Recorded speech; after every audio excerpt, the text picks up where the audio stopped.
네, 이번 시간에는 다층 구조 방정식 모형에 대해서 실습해 보도록 하겠습니다. 지금까지 우리가 다룬 데이터에서는 크게 관심이 어떤 두 가지 변수가 있을 때 하나가 증가함에 따라서 다른 하나가 어떻게 변화하는지 이렇게 분포를 통해서 하나의 대표적인 이런 선을 찾아내는 것을 목적으로 했는데요. 예를 들어서 이런 그래프를 봤을 때 이런 IQ가 증가함에 따라서 시험 점수가 떨어지더라 라는 이런 데이터를 발견했다고 가정을 해보도록 하겠습니다. 상식적으로는 이 IQ가 올라갈수록 시험 점수가 올라갈 것으로 생각이 되는데 이렇게 IQ가 올라갈수록 그 점수가 떨어지는 이런 데이터의 현상을 봤을 때 한 가지 의심을 해볼 수 있는 게 이 데이터 안에는 여러 집단이 속해 있는 것이 아닐까. 그래서 그 집단의 특성으로 인해서 이 개별적인 케이스들의 종합적인 형태가 이렇게 우리가 예상하는 것과 다르게 나타날 가능성이 있지 않을까라고 의심을 해볼 수 있습니다. 그래서 그 점을 고려를 해본다면 이렇게 되겠죠. 그 클래스가 이런 식으로 분포를 하고 있는데 클래스 안에서는 이렇게 모두 IQ가 올라갈 때 시험 점수가 올라가는 것으로 이렇게 나타났지만 이 클래스를 한데 모아놓고 보니까 전체적으로 분포에서는 이런 부적인 영향이 나올 수 있는 이런 것들을 고려를 해야 된다는 점이 다층 구조 방정식 모형의 핵심적인 내용입니다. 그래서 이 집단으로 구분된 이 분포들을 고려를 하자 이런 것들을 이제 다루어 보도록 하겠습니다. 먼저 자료를 만들어야 되는데요. 그 학생 데이터에 우리가 사용했던 학생 데이터에 첫 번째 학생 아이디 옆에 학교 아이디가 있습니다. 그래서 이 학생들이 50번 학생까지가 1번 학교에 속해 있고 51번부터 2번 학교에 이렇게 속해 있는 것을 볼 수가 있고요. 그렇게 되면 이 학생들이 1번 학교에 속해 있는 학생들, 2번 학교에 속해 있는 학생들이 가지는 어떤 특성들이 좀 다르게 나타날 수 있을 것 같습니다. 그래서 학교 데이터를 보니까 1번 학교의 특성들을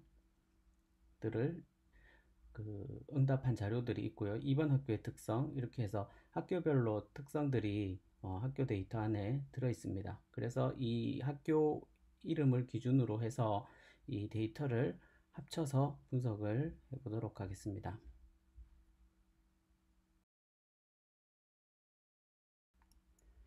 우리가 가진 데이터 두 가지를 확인할 건데요. 먼저 학생용 데이터하고 학교용 데이터를 두 개를 사용할 겁니다. 그래서 1차 년도만 일단 사용할 거고요. 두 파일을 준비하시고 먼저 한번 열어보겠습니다. 각자 설치된 버전으로 여시면 되고요. 저는 두 가지 버전이 지금 설치되어 있어서 낮은 버전으로 한번 실행을 해 보도록 하겠습니다.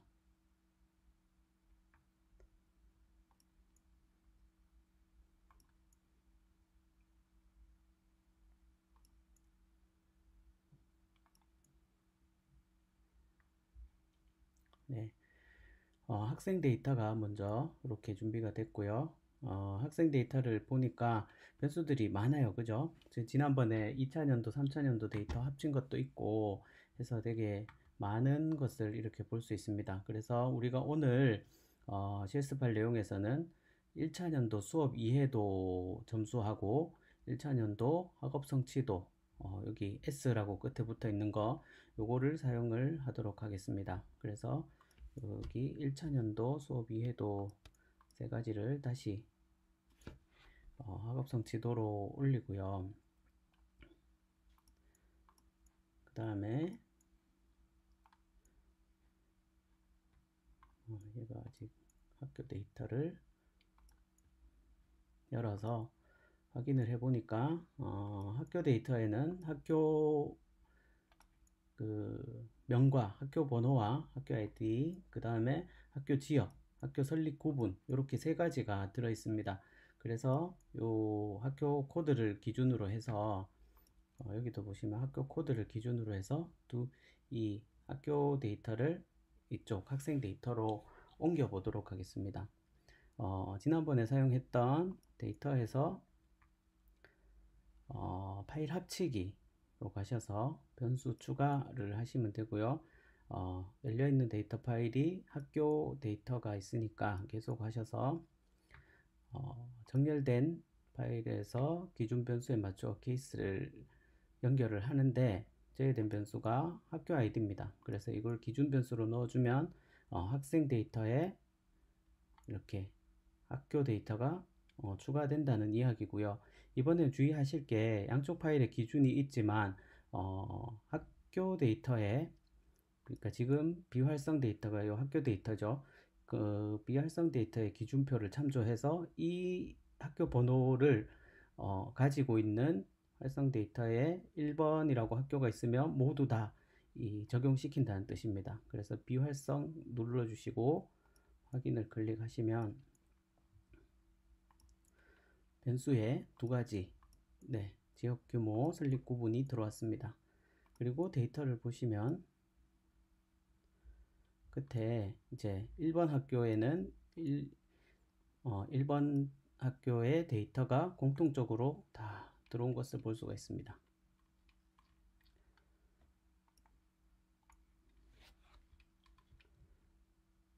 네, 이렇게 해서 이제 변수를 다시 한번 보겠습니다. 오늘은 저희가 이제 국공립 사립이라는 학교 변수를 사용할 건데요. 보통 이제 저희가 이런 두 가지 코드가 들어있을 경우에는 한 가지를 0, 나머지 한 가지를 1로 조정을 해서 사용을 하거든요. 기준을 0으로 하고, 그래서 얘를 국공립을 1로 하고 사립을 0으로 바꿔 보도록 하겠습니다. 변환해서 같은 변수로 코딩, 마지막에 있는 설립 구분을 기존 값이 2인 것을 0으로 추가를 하도록 하겠습니다. 그렇게 되면 이제 여기에 가보시면 1은 그대로 있고요. 2였던 게 0으로 이렇게 바뀌어 있습니다. 그래서 빈도 분석을 한번 해보면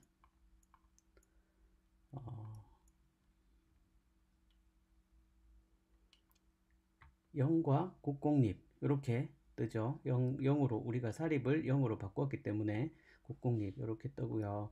이 변수에서 국공립 이제 사립이 0이 아니기 때문에 이 사립 학교를 0으로 해서 바꾸겠습니다. 이렇게 이제 처리를 해 놓으면 이제 정리가 됐고요. 이 파일을 데이터 파일로 바꿔야 되겠죠. 자, 다른 이름으로 저장하기를 해서 우리가 이번 시간에 다룰 그 폴더에 이번에는 msem.dat 파일로 저장을 해 보겠습니다. 고정 ASCII로 저장을 하시고요. 변수는 다 필요가 없으니까 지금 전체 변수 중에서 필요한 변수만 가지고 오겠습니다. 모두 삭제를 하시고 ID, 학교 ID, 그리고 1차년도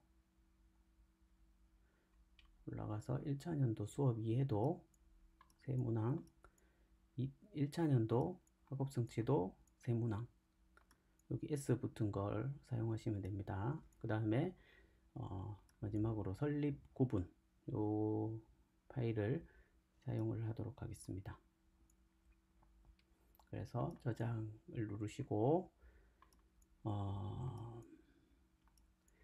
폴더에 들어가 보시면 이렇게 저장이 됐죠. 그 학생 아이디, 학교 아이디, 수업 이해도 세문항, 학생들의 성취도 세문항, 그 다음에 학교 설립 유형 0과 1로 구분한 이 데이터를 만들었습니다. 파일 구조를 한번 살펴보도록 하겠습니다. 파일 구조를 보니까 우리가 만든 데이터 파일 명을 적고요. ID, 그 다음에 학교 ID, 그 다음에 수업 이해도 세문항을 포함시켰죠. 그 다음에 성취도 세문항을 집어넣습니다. 그리고 학교 지역은 지금 데이터에서 사용을 하지 않았기 때문에 빼고요. 학교 설립 유형을 우리가 포함을 시켰습니다. 그 다음에 사용할 변수명에 1차년도 수업 이해도, 1차년도 학업 성취도를 집어넣었고요. 그 다음에 계측치 -1 설정을 했고, 이번에 여기서 중요한 게 제 집단 변수로 이 수준의 집단 변수로 클러스터를 집어넣습니다. 그래서 학교 아이디를 중심으로 해서 집단을 구분해서 우리가 분석하겠다, 이런 의미입니다. 자세한 내용은 또 강의 시간에 말씀드리겠습니다. 그리고 분석 모형으로 이번에는 이 수준의 다층 모형으로 분석하겠다 설정을 하시고요. 일단 지금은 1수준 모형의 학교 수업 이해도, 그러니까 학생들의 개개인의 수업 이해도를 여기다가 구성을 했습니다. within 하면 1수준 수업, 그러니까 개인 수준의 모형이거든요. 개인 수준의 모형을 구성을 하겠다. 여기서는 학생들의 수업, 국어, 영어, 수학 수업 이해도를 이렇게 이름을 붙였습니다. UN 언더바 하고 W within의 W를 가지고 왔고요. 그 다음에 성취도도 마찬가지로 1차년도 국어, 영어, 수학 성취도를 A Achievement W라는 잠재 변수로 만들어 줬습니다. 그리고 학업 성취도에 학생들의 이해도가 영향을 미치는가를 1수준으로 구성을 했고요.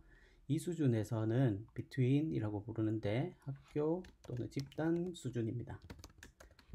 집단 수준의 모형을 구성하도록 하겠습니다. 이게 학교 아이디로 구분이 될 수 있지만 어떤 경우에 따라서는 학급 단위도 될 수 있기 때문에 여기는 학급 단위도 들어갈 수가 있습니다. 그래서 이 수준의 집단 모형을 구성할 때는 여기다 B를 구분하기 위해서 B로 이렇게 만들었고요. 똑같이 학생 수준에 있던 변수를 그대로 똑같이 사용했습니다. 여기하고 여기하고 똑같이 사용했죠. 그리고 성취도도 마찬가지로 잠재 변수명만 이렇게 다르게 했고, 나머지는 똑같이 1수준, 2수준의 똑같은 변수를 사용하겠다고 선언해 준 겁니다. 그리고 2차년도 1차년도 학교 수준의 학업 성취도에 학교 수준의 수업 이해도가 영향을 미치는가, 이렇게 데이터를 구성을 해서 분석을 해 보도록 하겠습니다.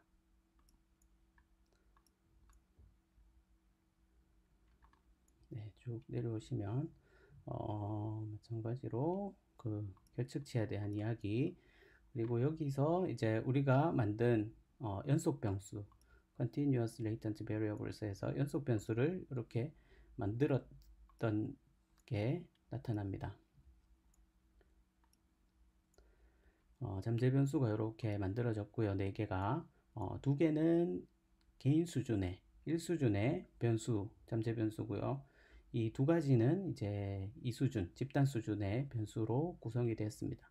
그리고 클러스터가 학교 아이디로 구분을 해서 분석을 했고요. 여기 보시면 클러스터의 숫자가 150개 학교가 포함되어 있고, 이 각각의 학교 안에는 학생들이 약 45.6명 정도 학생들이 포함되어 있다는 사실을 이렇게 알 수 있습니다. 그리고 밑에 나오는 게 여기서 이제 ICC라고 부르는데요. 집단 내 상관 계수라고 해서 다른 집단과 분산이 얼마나 큰가를 비교를 해주는 수치인데, 이 내용도 강의 시간에 다시 말씀드리겠습니다. 그리고 이런 기술 통계들, 그리고 모형이 잘 돌아갔다는 이야기, 그리고 적합도가 나오죠. 카이스퀘어 값이 기본적으로 나오고 RMSEA가 약간 높은 수준이네요. 그리고 CFI, TFI, 그 다음에 여기서는 SRMR을 제시하는데 여기서 이제 각각의 수준의 적합도를 보여주고 있습니다. SRMR은 기준이 0.05를 보통 기준으로 그 이하로 이제 좋은 적합도로 보고 있습니다. 네, 비표준화 계수를 이렇게 보니까 학업성 지도에 미치는 수업 이해도의 영향이 유의한 것으로 이렇게 나타났고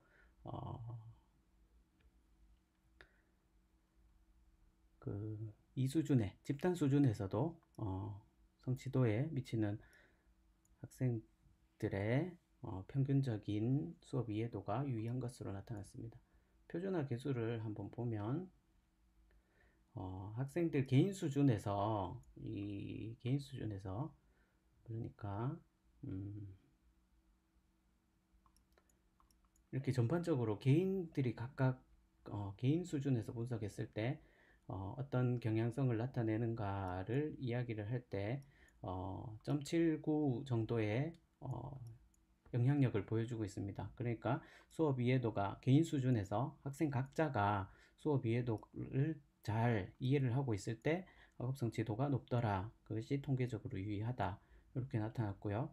학교 수준으로 가보겠습니다. 학교 수준에서도 학교 수준의 학업성 지도가 높은 학교일수록 학생들의 그 학업에 대한 수업에 대한 이해도가 높은 학생들이 이제 영향을 미친다. 그게 통계적으로 유의하다. 수치가 되게 높은 편으로 나왔습니다. 그러니까 수업 이해도가 높은 학교일수록 학생들의 수업 학업 성취도가 높다. 이렇게 해석을 하시면 되겠습니다. 그리고 이걸 잠깐 닫고요. 우리가 만든 자료에 구분하는 변수로 학교 아이디를 집어넣습니다. 그래서 개인 수준에서 학생들이 학교에 속한 학생들이 이 스쿨 아이디를 똑같이 갖게 되고요. 집단에서는 마찬가지로 한 학교에 어떤 특성들이 들어있는 데이터를 우리가 여기다가 추가를 했습니다. 그래서 학생들이 1번 학교에 있는 학생들이 50명의 학생들이 1번 학교의 설립 유형을 국공립학교다 하며 똑같이 1번 코드를 나눠서 갖게 되죠. 그 데이터가 여기 들어있고요. 그 데이터를 한번 추가해서 사용해 보도록 하겠습니다. 그러면 우리가 가진 데이터에 포함된 이 데이터, 학교 데이터를 사용하겠다고 하니까 여기다가 이제 사용을 해야 되죠. 사용할 것이다 라고 선언을 하고요. 그 다음에 클러스터를 지정을 한 다음에 이 수준에만 우리가 사용할 변수로 이 변수를 지정을 했습니다. 왜냐하면 이 변수는 학교 응답 데이터에서 가져왔기 때문에 우리는 이 수준에만 이 변수를 사용하겠다 해서 지정을 했고요. 이 수준을 가보니까 학교의 평균 성취도에 미치는 학생들의 평균적인 수업 이해도가 영향을 줄 수 있고, 마찬가지로 학교의 설립 유형도 영향을 줄 수 있을 것이다. 이렇게 가정을 할 수 있습니다. 이렇게 하고 분석을 돌려보겠습니다. 그렇게 되면 이제 잠재 변수는 똑같고요. 독립 변인으로 여기 관찰 변수가 하나 들어갔죠. 이게 추가됐습니다. 그리고 마찬가지 학교 아이디, 그리고 이 수준에만 전용으로 사용할 수 있는 변수가 기록이 되어 있고요. 쭉 내려오시면 비슷합니다. 적합도 확인하시고 RMSEA, 그 다음에 CFI, TLI, 그 다음에 SRMR 이런 것들 확인하시고 이제 내려가면 1수준은 똑같습니다. 학생들이 개인 성취도에 미치는 개인의 수업 이해도가 통계적으로 유의했고, 이 수준의 학업 성취도, 학교의 평균 학업 성취도에 미치는 영향이 수업 이해도의 영향이 통계적으로 유의했고, 설립 유형이 성취도에 미치는 영향은 통계적으로 유의하지 않은 것으로 그렇게 나타났네요. 그러면 이제 설립 유형에 따라서 학생들의 성취도 차이는 없다, 이렇게 보시면 되겠습니다. 표준화 개수도 확인을 하고요. 이렇게 정리를 해서 한번 실습 과제로 제출하시고, 자세한 내용은 또 강의 시간에 전달해 드리도록 하겠습니다.